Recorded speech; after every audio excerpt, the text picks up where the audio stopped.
Aš galvoju, kad šiandien aplošėm tokią vieną iš tų komandų, kurios yra vertos žaisti aukščiausią lygą.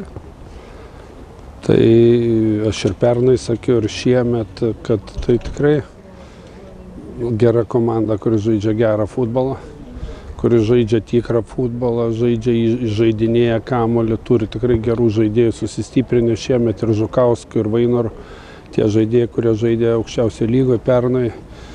Gal truputį šiandien buvo tokios pradžioj sportinės sėkmės, kada puikiai šiandien žaidė mūsų vartininkas Marius Suvaizdis, sugebėjo išgelbėti pradžioj porą epizodų, kada jie išėjo 1-1 ir dar ir aišku, tokia viena iš pirmo atako baigėsi įvarčių ir aišku, stengiamės antrą kėlinį sulošti maksimaliai ant kontratako. Aš galvoju, kad tarpais pavyko kelias geras kontratakos ir vienos jų metu žaidus greitą baudą sugebėjome mušti antrą įvartį.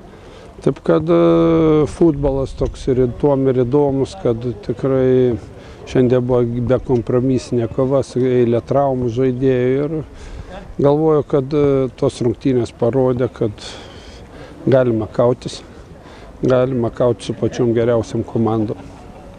Kitą savaitę Lokomotyvas išvykoje. Aišku, matėm, Lokomotyvas sugebėjo plošti Gargždus, Gargžduose. Jau žaisim ant žolės pirmą kartą, tai vėl bus visai kitaip. Laukia labai sunkios rungtynės.